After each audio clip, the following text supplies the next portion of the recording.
Hi, Mark, and today I want to talk about the cost of living crisis in the UK again. In the UK, despite some easing, inflation remains high, mainly due to rising food prices. Other countries, such as the US and the Eurozone, are seeing lower inflation. The UK is showing only a modest easing of persistent inflationary pressures. Consumer prices rose by 10.1% compared to the same month last year, as the Statistics Office ONS announced in London. In the previous month, the rate was 10.4%. However, analysts had expected a sharper decline to 9.8% on average. Although it has thus moved away from the 41-year high of 11.1% in October, the still high inflation continues to reduce the purchasing power of workers. The double-digit inflation rate has already triggered strikes by public sector workers, doctors, nurses, teachers, civil servants, and train drivers, among others, went on strike. Food is the number one price driver. According to the Statistics Office, the prices for food and non-alcoholic beverages rose by 19.1% in March compared to the same month last year. And this is the sharpest rise since August 1977, and data suggests that the Bank of England will raise interest rates again next May. And because core inflation, which includes a calculation without fluctuating energy and food prices, stagnated at 6.2% in March. Another quarter percentage point hike in May looks very likely, said JP Morgan Asset Management. The Bank of England has already decided to raise interest rates 11 times in a row to contain inflation, and as a result, the key interest rate rose to 4.25% last month after being just 0.1% in December 21. Compared to other countries, the UK remains isolated with the highest double-digit inflation rate. While it has exceeded 10% for 8 of the past 9 months, inflation has slowed to 5% in the US and 6% in the Eurozone countries over the past month. The European Commission's current European economic forecast for the winter 2023 shows that the inflation rate in the European Union, the EU 27, is expected to rise by 6.4% this year compared to the previous year. In the previous year was 9.2%. In February, Hungary had the highest inflation rate of all EU countries at 25.8%. In Luxembourg, prices rose less than in the rest of the EU at 4.8%. Here in Germany, inflation fell from 8.7% in February to currently 7.4%.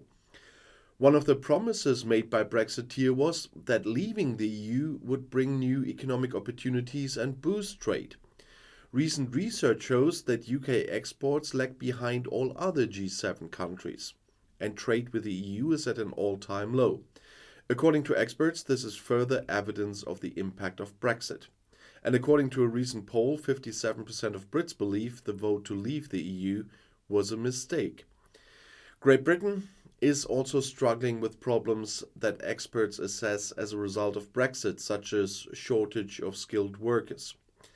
The country has struggled along with 4 prime ministers during Tory rule and is now dangerously close to internal rebellion, because important parts of society, especially from the on-duty professions like teachers, doctors, nurses and train crews, can only fight against the economic hardship with never-ending strikes. I will talk more about the strikes tomorrow. But will there be a revolt or something? Well, that's saying something, since the British are actually considered tried and tested in enduring precarious conditions. That's like someone said in the Second World War diary. Characterologically, the Englishman has the advantage over the Prussians of being phlegmatic over sanguine, and factually that of the sailor to the farmer. Seafaring people are used to bigger swings, they wrote. And the same goes for the brief slogan, "Keep calm and carry on," an autotherapeutic request from the last war. But they can no longer help where society has lost the sense of the direction of the whole because of sheer fractures. The pricelessness of daily life weighs on the mind. Even the still flourishing humor provides no remedy. Since 2008, after the collapse of the financial world and the costs that this burdened national budgets, the island has been governed by strict austerity. That means cutting down a lot. and salary adjustments were only in the low single digits. And today, inflation, with its increased cost of living, eats up the financial possibilities of the individual and over a long distance plunges the middle class into impoverishment. Many have slipped below the purchasing power limit of 2008, a major challenge for the health service in particular, where, in addition to payment, special professional ethics must prevail if the service to sick people is to attract young people. On the contrary, the number of nurses and doctors leaving the NHS as soon as they are trained is frightening. Vacancies that cannot be filled quickly enough speak their own language. The Conservative government missed a lot in their time, and Brexit also caused the country to shrink by 4% of its gross national product. In addition to the stagnating wages of jobs that are central to a stable society, the adventurous housing market is probably one of the particular burdens of recent years. Rents and mortgage rates have reached unattainable levels. The following generation has had to say goodbye to a quintessentially British expectation, owning a property, even if it is of a modest size. Even the university graduate who first has to pay his £9,000 per academic year in fees is chasing the dream of owning property. But only one option remains open, which is diametrically opposed to the way Britons see themselves as Britons: rent. Renting is seen as money thrown away on the way to their higher goal, to property, and it almost hurts the pride of the self-respecting Englishman. But they see themselves being brutally pushed out of the market while rents are rising at the same time, fueled by the growing number of people looking for an apartment. And so renting also raises new existential questions. In addition, where there's almost no tenant protection and a tenant has to move out within 2 months after the termination. The poorer classes can benefit from this, especially when they complain about glaring defects in their rented apartments.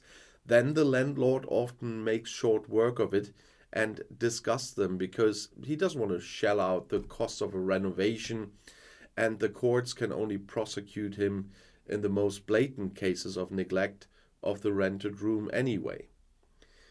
Worst of all is social housing, insufficient construction of which has been made in recent decades. London communities are known to have felt compelled to relocate those in need they were responsible for in their part of the city to other neighborhoods in the north of the country where social housing was still available. And meanwhile, London shines in its splendor and the increased temperature of anticipation of the upcoming coronation on May 6th. The tourists, on the other hand, see little of the English patient, and he will once again seek refuge in royal disguise in the Great of Great Britain. The reality is different, overstretching the political forces. They got terribly run down over there, and this is not looking like as it's going to end, no matter who is going to be Prime Minister in 2025. But as long as people won't wake up enough, there is no cure for this. And as I said, tomorrow in my video tomorrow morning, I will have to talk about that the winter of discontent still has not ended. And that is really bad too, but it has its reasons in this government as well, in the previous governments as well, but a lot in this government. Sometimes I bring videos on other times as well than in the morning, but my guaranteed video time is 6 a.m. in the morning, and if there's another video during the day, that is kind of an add-on gift or something, because all those channels I'm doing are tons of work, and so I guarantee to have one video in the morning, but maybe there will be more, but I don't promise them. And so even if you read in the video description when videos are due on this channel, it only says 6 a.m. here in Germany, so 6 a.m. CET, or UTC is a bit more complicated than BST from my point of view with wintertime and summertime, so I only wrote one time in there, and it's the CET time. But there might be more depending on what time I can take away from some other things. I'm still working on the next quizzes for Outside Views Games, who are always out on the 1st. By the way, on the 1st of May, there will be the next one on European history. I mentioned that at another time already. And so if that leaves me a little bit more time, I do a second video at least in the evening, as you've seen in the recent days. If you have missed any of those, they are still in the list of the videos, so have a look if you missed any.